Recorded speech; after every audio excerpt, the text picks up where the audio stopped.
देवग्राम गाव कोरडे व ओसाड पडलेले, तेथील शेते तडे व कोरडे पडले. उन्हाळ्याच्या उष्णतेने पृथ्वीवरील जीवसृष्टीला शोषून घेतले. तेव्हाच नारायण आणि विनायक या दोन हिंदू रेव्हेंजर्स यांचे देवग्राममध्ये आगमन झाले. हिंदू रेव्हेंजर्स नारायण आणि विनायक ताबडतोब कामाला लागले आणि गाव आणि त्याच्या आजूबाजूला पाण्याची कोणतीही चिन्हे शोधत आहेत. ते कोरड्या शेतातून ट्रेक करत होते, त्यांचे पाय धुळीचे ढग उचलत होते. ते जवळच्या टेकड्यांवर चढले, त्यांचे डोळे ओलावाच्या कोणत्याही चिन्हासाठी क्षितिज स्कॅन करत होते. आणि मग काही तासांच्या शोधानंतर त्यांना ते सापडले, एक लपलेले भूगर्भातील पाण्याचे शरीर. तिची उपस्थिती पृथ्वीवरून गळणाऱ्या पाण्याच्या क्षीण वाहण्याने प्रकट झाली.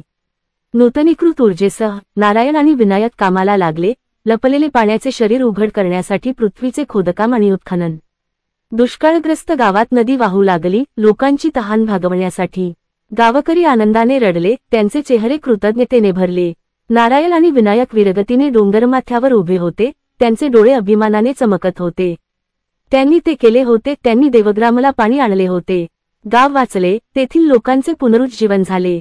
आणि जसजसा गावावर सूर्य मावळत होता, हशा आणि जयजयकाराच्या आवाजाने वातावरण भरून गेले.